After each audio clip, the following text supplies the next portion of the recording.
algo de lo que yo me he dado cuenta en estas veces que he venido a Monterrey con Open también es que es una locura la manera en la que la gastronomía en Monterrey particularmente se ha diversificado.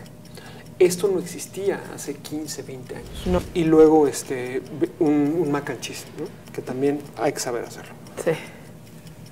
Y cuando empecé a comer, yo no podía creer lo que sabía eso. Y seguí comiendo. Pues le tuve que hablar al chef. Quiero presentar a la persona que cocinó su carne desde allá. Me paré y no sabes el abrazo que... Claro, claro. ¿Cómo haría usted un menú de 5 tiempos de la cocina que a usted más le gusta? Y a mí lo que más me gusta hacer es la cocina española. Entonces le dije, ¿no? Y le dije, ya venía con un gazpacho, tal.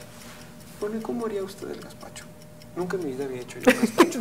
No me quiero morir. Además no me gusta, ¿no? Porque una sopa fría no la tolero.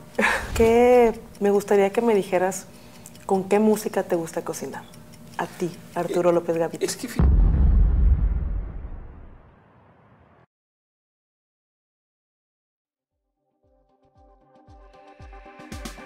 Hola, ¿qué tal? Bienvenidos. Mi nombre es Alexa Peña y esto es La Sobremesa. El día de hoy me encuentro con un ícono de la música, pero también un conocedor de la cocina, y tenemos dos cosas en común, que es la música y la gastronomía. ¿Cómo estás, Arturo? Muy bien, Alexa. Muy contento. Esta para mí es una plática diferente, es una plática sui generis, porque estamos haciendo algo muy bonito, que es esto, lo que como hablas tú de la sobremesa, que es algo tan necesario en la vida de la gente, sobre todo porque en este podcast y en esta plática son mis dos pasiones más importantes. La música por un lado, que es lo que me ha forjado, y luego algo que inicialmente era un gusto, luego se convirtió en una pasión, y hoy se ha convertido en parte de mi perfil profesional, que es también la comida, la gastronomía. ¿Cómo fueron tus inicios? Porque sé que, no sé, la música en lo personal yo siento que va ligada mucho con la gastronomía porque son placeres de la vida. ¿Cómo es tu origen con la música y cómo te va llevando hacia la gastronomía? Es que van de la mano. O sea, yo no puedo concebir la comida sin la música. Fíjate que también digo, yo sé que es un tema que vamos a abordar al ratito, pero bueno, en este paso por MasterChef, lo que más me descolocaba en toda la temporada era que había silencio en el estudio, que no podíamos cocinar con música. ¿Cómo? No se podía. Porque la música paga derechos detrás, o sea, de la ejecución pública. Sí. Y cuando se está grabando el programa, pues no puede haber música, ¿no? Entonces, eso fue un doble reto para mí. No solo tenerme que concentrar en la ejecución de los platillos, sino que además hacerlo en absoluto silencio, ¿no? Con muy poca intervención, o podía yo interactuar cuando trabajábamos en equipo y todo, pero regresando a tu pregunta, yo crecí en una casa de mujeres, ¿no? Donde yo crecí estaban mis dos hermanas, mi madre, mi abuela, vivían mis abuelos también. Y mi padre era un hombre muy fanático de la música, muy fan. Él le tocó vivir en Estados Unidos cuando fue el inicio de la Segunda Guerra Mundial, nació aquí en México, pero regresa a México porque quería reclutar a todos los hispanos y a todos los afroamericanos antes para llevarlos al frente, ¿no? Entonces mi papá regresa a México a mediados de los años 40 sin saber hablar español, siendo mexicano, pero viviendo en Chicago. Y de él heredé el gusto por el jazz. Y luego de mis hermanos heredé el gusto por la música, por ejemplo, en inglés, pero también mis hermanas eran muy fans de la música pop de aquel entonces, de Camilo Sesto, de Juan Gabriel, de José José, de Joan Manuel Serrat. Y siempre en mi casa había comidas, ¿no? Mi abuela hacía de comer muy rico, se lo heredó a mi mamá a mis hermanas, y recuerdo mucho mi platillo favorito, que son las milanesas. Entonces, para mí, si tú me dijeras, ¿cuál es tu comida favorita? Pues tal vez mi comida favorita es la española, por la diversidad y por lo vasto. Pero si yo tuviera que comer algo antes de morir, sería un taco de milanesa hecho con tortilla de harina y con mostaza amarilla. Qué maravilla, Arturo. Eso sería mi... Y fíjate qué padre que es alternar las carnes, ¿no? Que era lo que hacía mi madre. Es decir, te servía una milanesa de pollo, súper delgadita, súper bien aplanada, y otra de ternera súper bien aplanada. Wow. Entonces, mientras yo comía eso, tenía la fortuna de comer eso, mi papá o mis hermanos ponían música. Y todo el tiempo era eso. Entonces, claro. Una casa muy musical y una casa de mucha plática, claro. ¿no? Como lo que estamos teniendo ahorita de grandes sobremesas. Y algo que fue maravilloso, que también te lo cuento a ti por primera vez, es que mi padre era muy fanático del vino, muy fanático. Y nunca, después de haber llegado a Estados Unidos, nunca salió de México, nunca en su vida. Entonces él se imaginaba cómo era la enología en Europa, ¿no? Tenía varios amigos que se iban a Europa constantemente y le platicaban, ¿no? Cómo era ir a Francia, cómo era ir a Italia, a España, ¿no?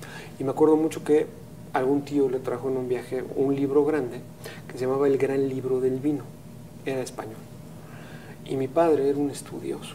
Entonces lo que hacía en las noches es que llegaba de trabajar, sacaba su Gran Libro del Vino, normalmente se comía una lata de sardinas con unas galletas y una copa de vino tinto. Qué delicia. En México, en los años 70, en los años 80, no había vino de importación. O sea, podías conseguir algo de vino por ahí, pero sobre todo español, porque en esas épocas la peseta eran 10 o 20 pesetas por un peso mexicano, ¿no? O sea, España era infinitamente más barato que México en ese momento. Pero los vinos no tenía sentido ni producir vino en México, ni traerlo de importación porque no se consumía. Y mi padre consumía vino de Ensenada o de Parras, ¿no? Lo compraba ocasionalmente, y era un vino muy barato que podíamos nosotros comprar en el súper. Y me acuerdo que me decía, oye, el vino, y te va a gustar, y el vino, y paladar por el vino. Lo probé una vez y no podía, ¿no? Y mi padre muere, que es uno de los problemas, no te puedo decir, es decir, mi dolor más grande fue la muerte de mi papá. Y cuando muere mi padre, además de muchas cosas que se movieron internamente, yo lo que heredé de él fue el Gran Libro del Vino. Y lo tengo guardado como uno de los objetos más preciados. Y a partir de ahí decidí honrarlo a él. Y mucho de este espíritu de cocinar y mucho de este espíritu de disfrutar el vino siempre va a ser en su honor, por el enorme respeto y el enorme amor que le tuve. Qué maravilla, Arturo. Y cómo ya sea los alimentos o un buen vino te evocan recuerdos inolvidables. Y obviamente, por eso, yo siempre lo digo con quien estoy, con los chefs, o con cualquier persona con la que estoy compartiendo en la mesa, que para mí, Alexa Peña, la mejor gente es la que come, la que sabe comer, la que te puede degustar cualquier tipo de platillo. Yo lo aprendí hace ya algunos años porque no sabía todo el universo que había en la gastronomía. Lo fui descubriendo, como te platicaba hace un momento, cómo el oficio me buscó de alguna manera y me llevó a descubrir un universo de posibilidades y de sabores y de texturas. Y he tenido la fortuna de convivir con muchos chefs y ahora contigo, que tenemos el bien común de poder compartir gustos que son placenteros para la vida, ¿no? Que es la música y que es la comida. Yo le pedí a Carlos poder platicar contigo porque para mí me parece muy interesante platicar contigo. En lo personal, eres una persona muy interesante, muy culta. Gracias. Y obviamente, pues todo esto también de la mano con la gastronomía y la música. ¿Qué fue lo que a ti, en qué momento tú te diste cuenta, a raíz de tu papá, que querías seguir experimentando con la comida, descubriendo sabores, texturas, y cómo lo reflejas en un platillo? Bueno, salud. Salud, claro. Gracias por la invitación. Al contrario, gracias a ti, Arturo.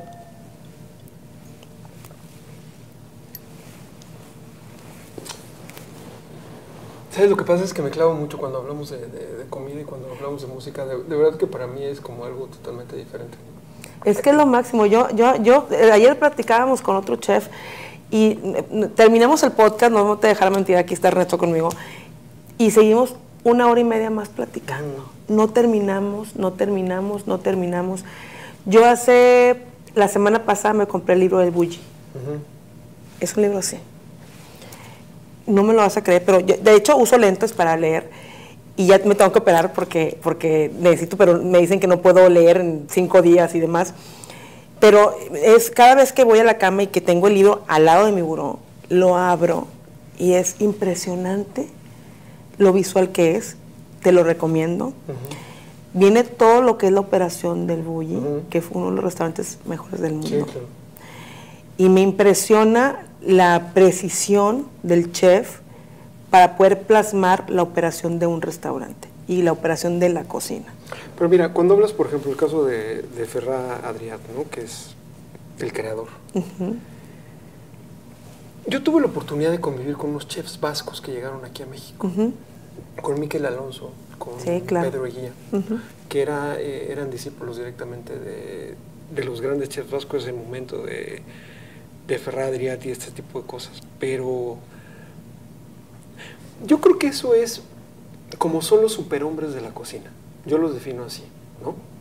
Personas que realmente, es decir, ¿cómo llegas al tema de la cocina molecular? Que es mucho parte de ese restaurante, ¿no? Del Bulli y eso. Es ya como llevar la comida a otro tipo de lugar, a un tipo de lugar mágico, a un tipo de lugar al que pocas personas tienen acceso, y ya es el nivel más alto de la sofisticación, ¿no? Y eso lo respeto, y con eso estoy de acuerdo, ¿no? Estás hablando de los Ironmans, de los Spidermans, de los Messis de la cocina. Pero yo voy un poco más abajo, ¿no? Ahora que vamos a hablar de las texturas y de los sabores, que es, ¿por qué quieres comer? ¿No? Es decir, vas a comer porque te quieres llenar, vas a comer porque es parte de tu rutina, vas a comer porque lo tienes que hacer porque si no te mueres. Cuando empiezas a buscarle una respuesta a la comida, empiezas a encontrar tu camino en la comida, ¿no? Es así como lo veo. Entonces, tú me preguntaste sobre los sabores, sobre las texturas. De una casa de guisos comunes, donde rara vez había algo sofisticado, yo pasé a trabajar en la industria de la música. Esa es otra historia más que tiene que ver con eso, ¿no? Pero empecé a tener acceso a ir a restaurantes muy buenos, a comer comida de diferentes lugares. Tuve la oportunidad de empezar a viajar. Y viajar siempre te permite comparar. O sea, tú puedes ir, por ejemplo, de Apodaca a Monterrey y la oferta gastronómica va a ser diferente. Así es. Y en Linares vas a tener un tipo de comida y un tipo de oferta gastronómica diferente al de Saltillo. Algo de lo que yo me he dado cuenta en estas veces que he venido a Monterrey con Open también es que es una locura la manera en la que la gastronomía en Monterrey particularmente se ha diversificado. Esto no existía hace 15, 20 años. No existía. ¿No? Era muy homogéneo lo que podías comer. Exacto. Pero bueno, empieza a probar diferentes cosas. Y yo recuerdo que en algún lugar, yendo, por ejemplo, en México había un lugar que se llama el Centro Asturiano, que existe ahorita. Muchos migrantes de diferentes lugares de España empezaron a formar las casas de las provincias españolas de donde venían. Y de ahí la oferta gastronómica. Y empezaron a llegar ahí los vinos de importación. Entonces llegaron vinos españoles a un excelente precio, vinos franceses a un excelente precio, y el mercado del vino en México se abrió. Eso lo que hizo fue que generó que los productores del Valle y de Ensenada empezaran a abrir sus bodegas y a reactivarlas algunas. Porque en ese momento no había más que Pedro Domecq y párale de contar. Exactamente. Y Santo Tomás, sí, ¿no? Sí. Y sí, ya hizo Santo Tomás. Claro, y Pedro Domecq es ¿también? Una realidad, ¿no? El lugar y todo. Pero empecé a comparar, ¿no? Y empecé a ver cómo era cocinar un chorizo, o cómo hacer un arroz, o cómo comprar camarones y cómo pelarlos, etcétera. Y luego entendí que si todo eso lo metía también en un fondo de pescado o en un caldo de pollo o en un caldo de vegetales, me daba una paella. Qué malo. Y entonces, eso era una actividad de pareja, ¿no? Yo estuve casado muchos años con una mujer extraordinaria y se convirtió en una actividad de pareja. De manera que hicimos nuestra primera paella. Yo creo que salió bien la primera. Y a partir de ahí empezó el corazón de lo que significa para mí la comida, que es servir. Entonces, comprendimos que eso tan delicioso no nos lo podíamos comer nada más nosotros solos, sino que lo queríamos compartir. Y empezamos a invitar a la familia, llegó la familia, lo disfrutaron, empezamos a hacer grandes comidas. Y de la paella nos arriesgamos a hacer otras cosas y así fuimos experimentando poco a poco. Entonces yo siempre voy a relacionar el hecho de, por ejemplo, en esa época poner CDs de flamenco o CDs de música marroquí, por ejemplo, que es muy cercano a eso, o de música gitana. Y siempre aprendí a maridar dos cosas. Cada vez que yo hago de comer, hago un playlist. Hago dos, de hecho.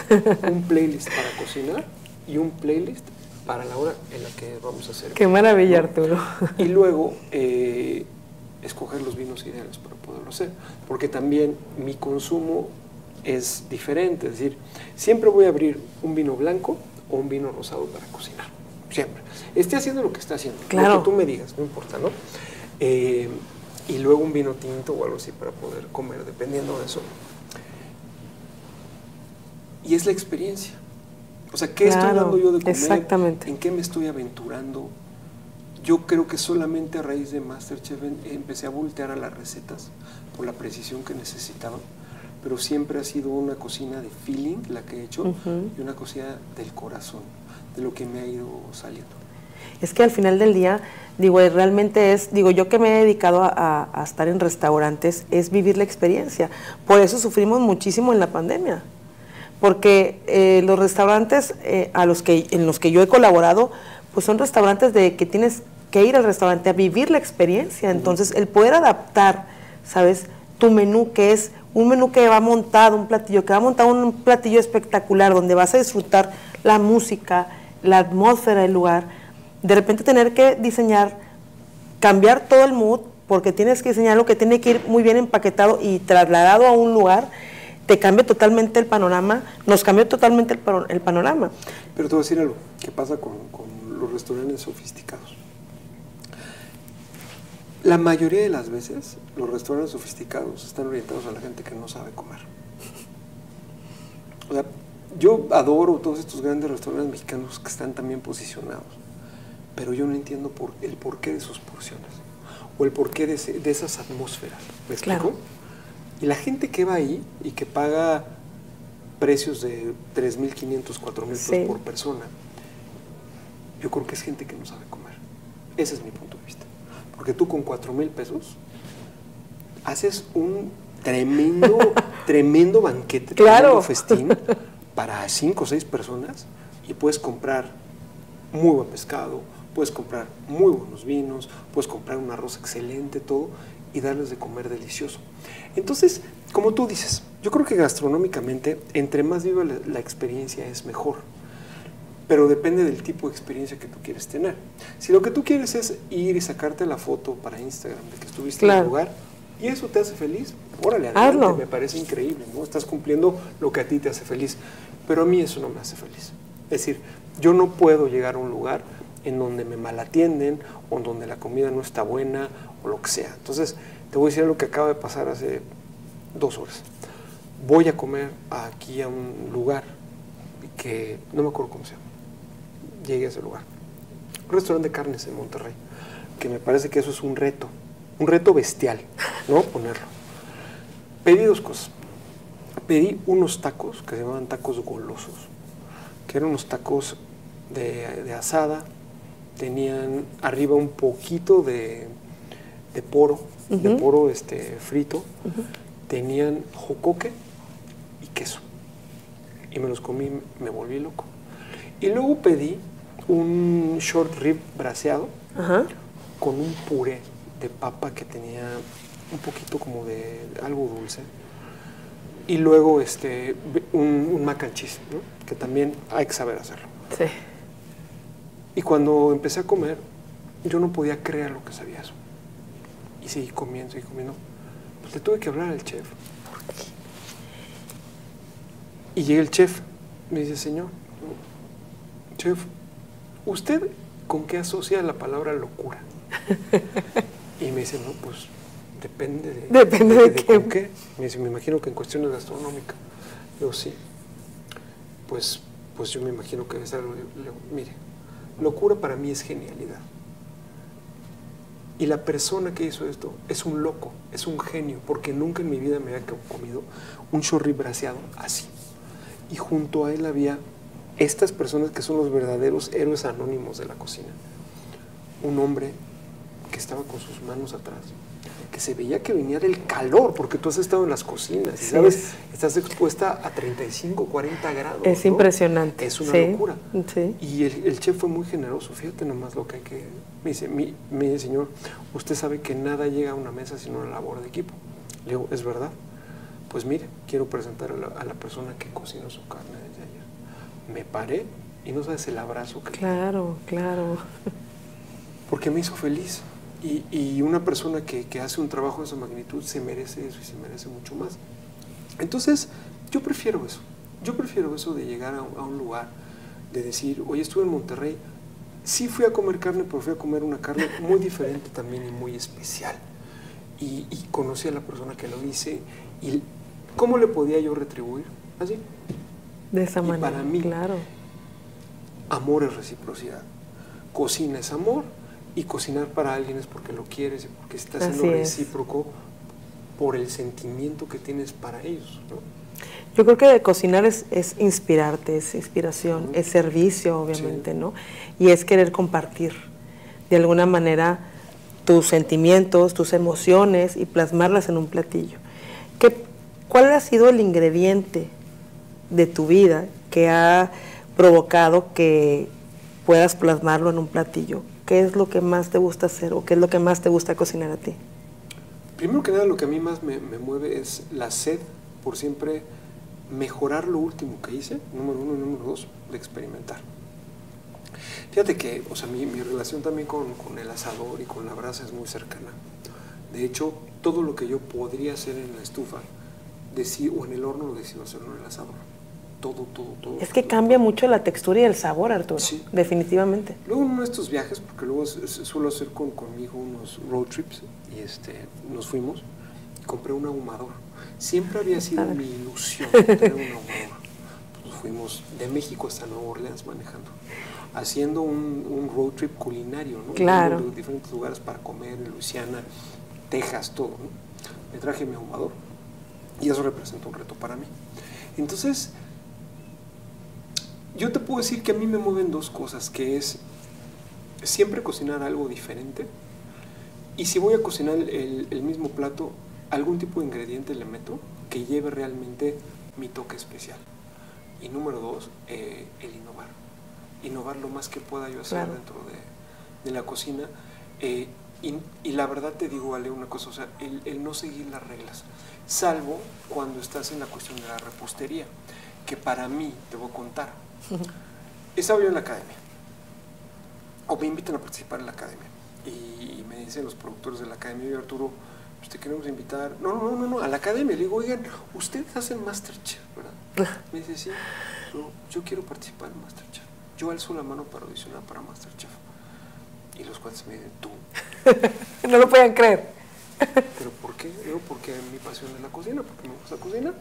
Entonces ya sabes que en Masterchef, pues habrá alguno que gane, pero mientras tanto hay un relleno, y los rellenos son los que te hacen el reality, ¿no?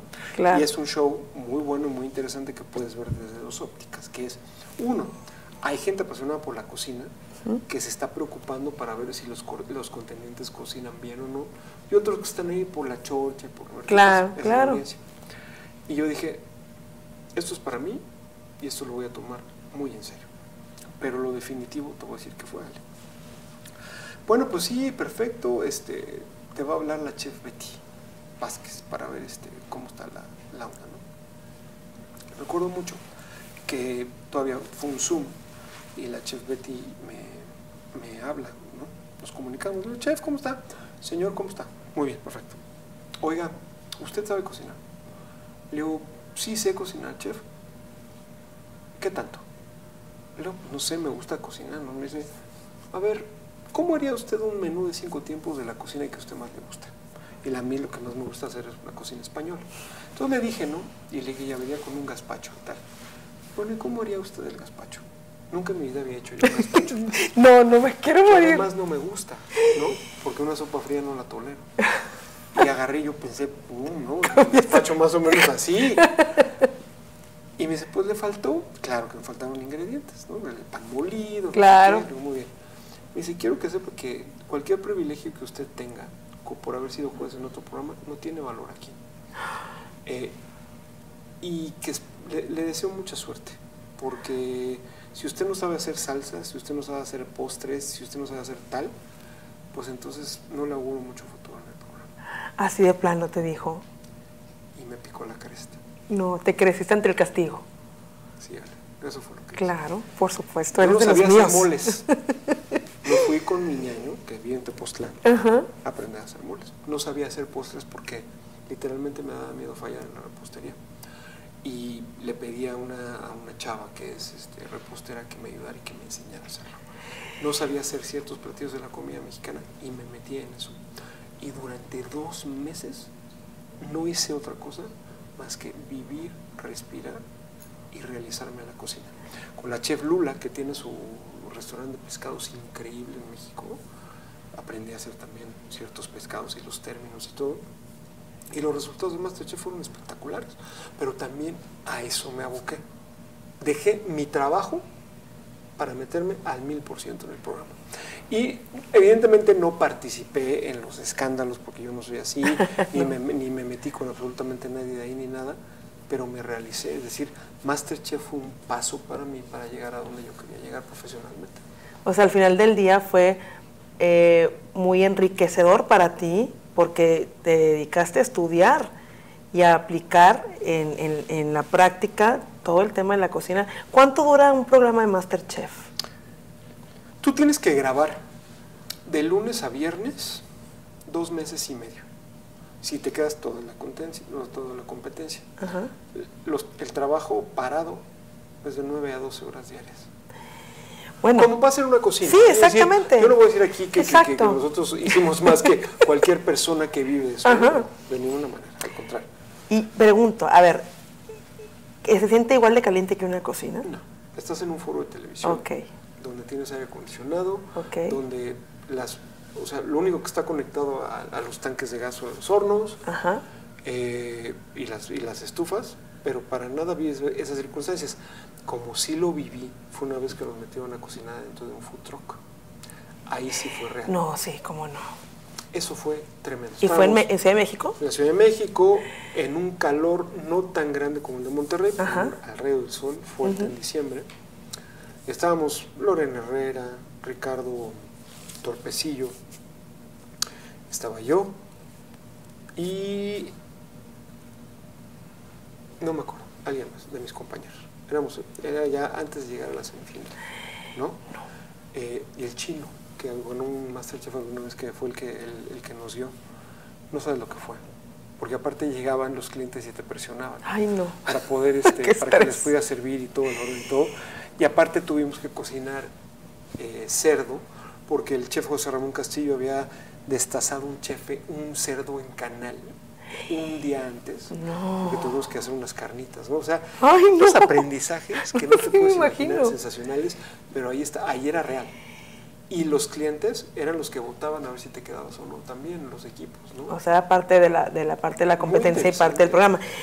La adrenalina que se vive en una cocina y la presión que se vive, tú sabes que es un trabajo de mucha presión, es un trabajo definitivamente tienes que estar apasionado para estar ahí, pero como ahorita lo comentabas del chef que hoy te atendió, que es el calor, la adrenalina y la presión. ¿Cómo se vive una presión en un programa de televisión de MasterChef? Esa es una gran pregunta y te quiero decir por qué. Derivado de ahí salió una conferencia que se llama disciplina y templanza en la cocina, ¿no? Algo en la vida me permitió a mí ser una persona muy controlada con mis emociones. Claro que costó trabajo, ¿no? Pero yo nunca, es decir, todo eso que yo iba sintiendo dentro de la cocina, de los tiempos, porque los tiempos en MasterChef son reales. O sea, 45 minutos son 45 minutos, no hay más, y lo que puedas hacer, ¿no? Todo el programa es muy real y es muy honesto, que fue lo que a mí siempre me gustó. Qué bien. Y en lugar de distribuir la presión como pasa en una cocina, ¿no? Donde hay mucho arrebato, mucho grito, muchas faltas de respeto, yo no lo hacía. Entonces yo era estoicamente, escuchaba a los chefs, seguía lo que me decían, lo que no sabía hacer eventualmente lo inventaba, a veces me salía, luego no me salía, pero yo sabía que yo tenía que ser un eje rector para que esas cosas no explotaran. Y esa es una cuestión de liderazgo que yo aprendí en los diferentes lugares en los que estuve. Es decir, tú no ganas nada con gritarle a una persona. O sea, es decir, lo único que ganas es hacerla sentir mal o faltarle respeto o una cosa fea, ¿no? Y yo decía, bueno, pues yo veo que los otros equipos o nuestros compañeros se están volviendo locos y están figurando y están cocinando para la televisión. Yo no hice eso. Yo no estaba cocinando para no tanto para realmente aprender de lo que estaban haciendo y aplicarlo. A muy pocos les importaba. Ahorita mencionaste algo que tuviste que trabajar mucho para controlar tus emociones. En un restaurante, bueno, te hablo de mi punto de vista y de mis vivencias más que nada, en un restaurante como se ve mucha presión y mucha adrenalina y los tiempos a contrarreloj, ¿no? Y un restaurante lleno es lo máximo, o sea, se siente tan satisfactorio verlo, pero lo que hay detrás que es en la cocina, se vive mucha presión y se vive mucho. Y ayer lo platicaba justamente con uno de los chefs que estuvieron en el podcast, que es que estamos viendo en otra época tan diferente, con nuevas generaciones, con otro mood totalmente diferente.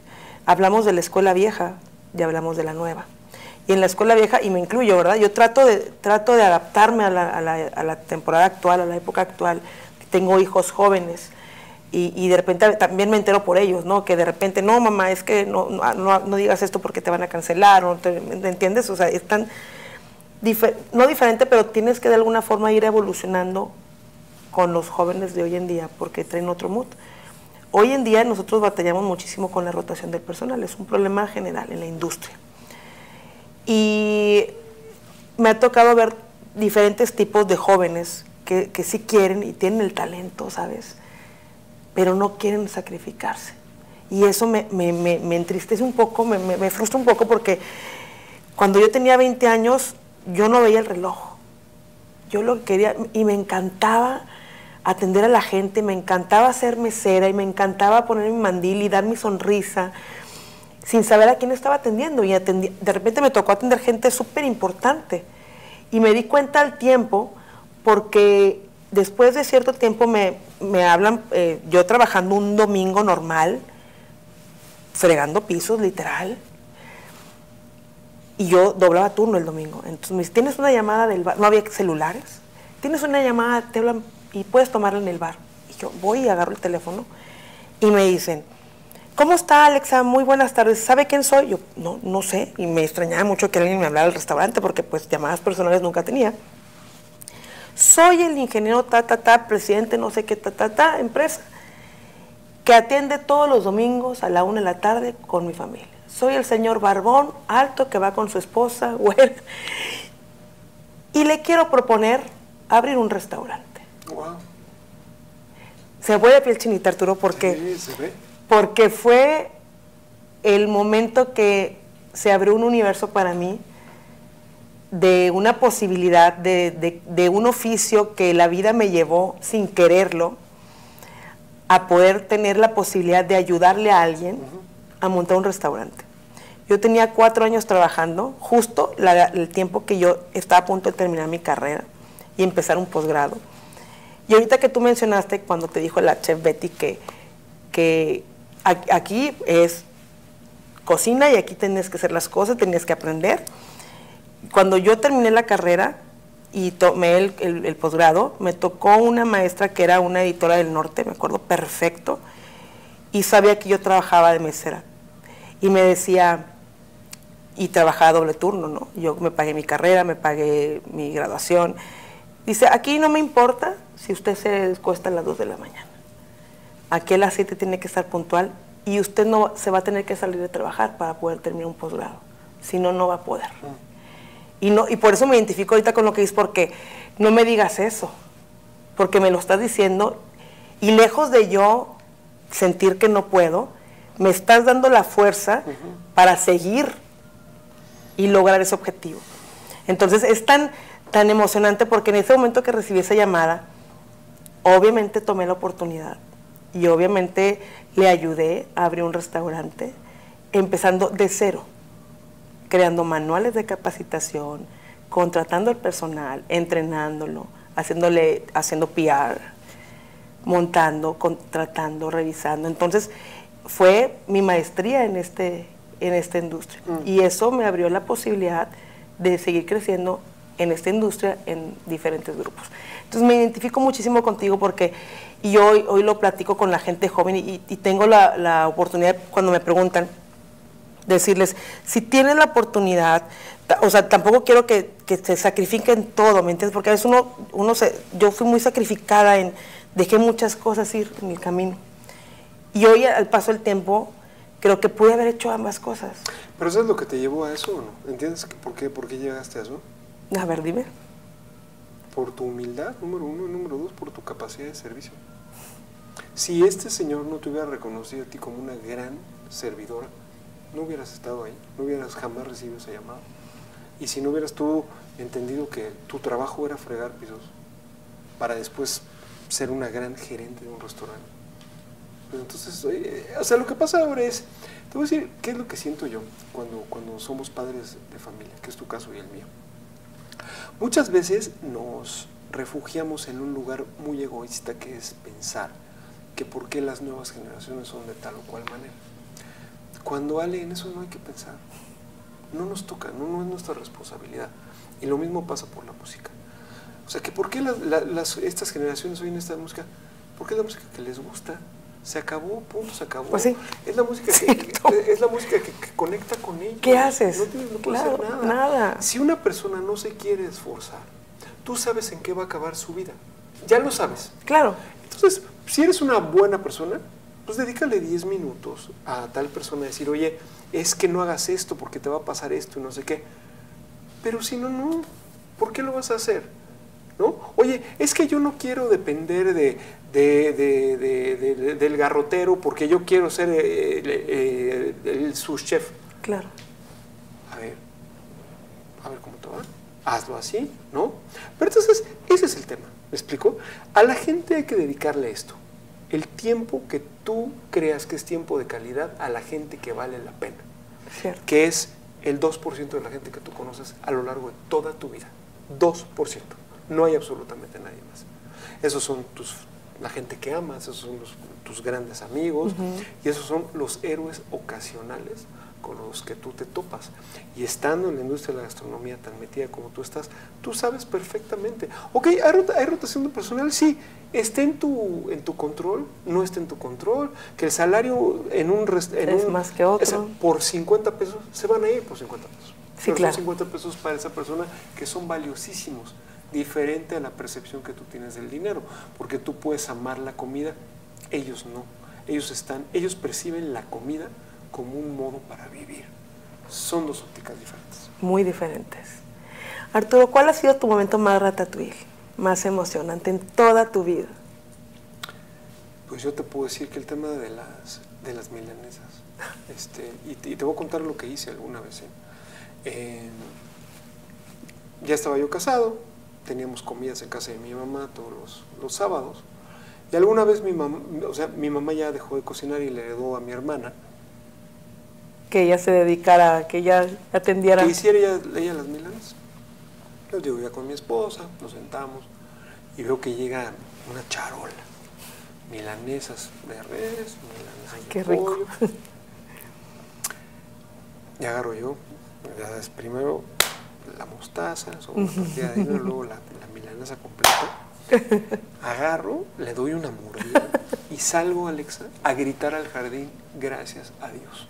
Pero así, con un furor, como yo creo que hace mucho tiempo que no hago eso, lo debería de hacer más seguido. Pero así, gracias Dios. Literalmente por lo que estaba yo comiendo. Porque no puedo pensar en otra cosa más deliciosa que ese taco de milanesa que me remite a mi infancia, a la convivencia con mis padres, a estar escuchando a Glenn Miller, ¿no? a la orquesta de Glenn Miller, que era la orquesta favorita de mi padre y todo. Se me llena el corazón de pensar. Te evoca recuerdos. Totalmente, como no te imaginas. Y eso es ser sensible, ¿me entiendes? Sí. Por eso los sabores y la textura y el paladar, cómo te logran llenar de emociones y poder ser sensible ante eso. Hay un reto, por ejemplo, que yo tengo con mi hijo. Mi hijo no entiende que la buena comida se tarda. No hay manera de hacerlo entender, ¿no? Él quiere ya. Sí, no quiere comer ya, ¿no? Y yo he tenido la oportunidad, por ejemplo, de estar con amigos cocinando durante 14 horas continuas. De que van saliendo platillos y diferentes cositas y no sé qué. Una vez hicimos una lista de 34 platillos que cocinamos durante 14 horas. Desde la 1 que llegamos, pusimos el carbón, había 3 asadores diferentes, ¿no? Y pum, pum, pum, pum, lo que iba saliendo. Y te voy a decir, estábamos tomando vino, pero nadie se puso mal, salió la música, las conversaciones, postre tras postre. Y yo me acostumbré a hacer algo, te voy a decir algo. Creo que un gran líder tiene siempre que convivir extramuros con su equipo de trabajo si quiere que sea un equipo exitoso. Y lo que yo siempre hice fue hacerle de comer a mi equipo, en mi casa. O sea, que probaran ellos lo que yo sabía hacer. Y otra actividad que me probó muy exitosa fue invitarlos a ellos a cocinar también. O sea, que ellos mismos prepararan las cosas. Es que yo nunca he cocinado. A ver, te voy a enseñar a picar cebolla. Es que yo nunca... A ver, tú muévele aquí. Es que yo no sé... Tú ponle sal. Pero sentirse parte de la elaboración de un platillo es amalgamar un equipo de trabajo. Y muy poca gente lo entiende, muy poca gente lo valora. Me gustaría que me dijeras con qué música te gusta cocinar. A ti, Arturo López Gavito. Es que fíjate que depende. Yo soy muy fan de la música que se hizo en Estados Unidos con Frank Sinatra y el Rat Pack durante los años 60. Entonces, normalmente hago pasta o hago algún risotto o ñoquis y pongo siempre esta comida que es el resultado de hijos de segunda generación de migrantes italianos en Estados Unidos. Dean Martin y Bobby Darin y todo. Entonces, esta música me remite a Nueva York, que es una de mis ciudades favoritas, donde también culinariamente me he realizado, ¿no? Y también fue como una cuestión maravillosa y todo. Y eso es como una preparación. Y cuando tengo que hacer, por ejemplo, comida a la parrilla y todo, pongo mucha música de rock sureño o de rock clásico de Estados Unidos e Inglaterra, y con eso me realizo. No puedo, Alexa, yo hacer de comer si no estoy escuchando música. Es que, déjame, te platico algo, en las cocinas, en los restaurantes, siempre tenemos música. Sí. Entonces mi gente está maravillada cocinando la música que a ellos les gusta, ¿sabes? Pero es como esa, como dices tú, es amalgamar el placer de cocinar y el placer de escuchar la música. Entonces creo eso que va muy, muy ligado. O imagínate tú, cocinar mariscos sin estar escuchando música veracruzana o salsa, sí, ¿no? Sí, claro. O bachata o algún ritmo tropical. Creo que no hay manera no hay manera. De entender, ¿no? Claro que no. Claro. ¿Qué es para ti el éxito? Yo sé que es una pregunta... No, te voy a decir, el éxito es dormir tranquilo en las noches. Lo tengo clarísimo. No. Nunca he estado vinculado con lo económico, nunca he estado relacionado con el tener. Es poner tu cabeza en la almohada y poder dormir rápido. Qué maravilla. Arturo, me tienes que aceptar una invitación cuando regreses a Monterrey. Te tengo que llevar a comer porque lo vamos a disfrutar muchísimo y seguramente nos vamos a quedar platicando horas de esto. Te agradezco muchísimo el haberme aceptado esta sobremesa. Fue, sin lugar a dudas, bastante enriquecedora para mí y para la gente que nos está viendo. Qué bien, qué bien. Para mí un placer tenerte, obviamente, y los invito a que no se pierdan este episodio que estuvo maravilloso con Arturo López Gavito y que nos sigan en nuestras redes sociales y nos escuchen por Spotify si van manejando o también por Apple Podcast y YouTube. Muchísimas gracias, Arturo, te agradezco muchísimo, Gracias, un Ale. placer Salud. y salud. Muchas gracias.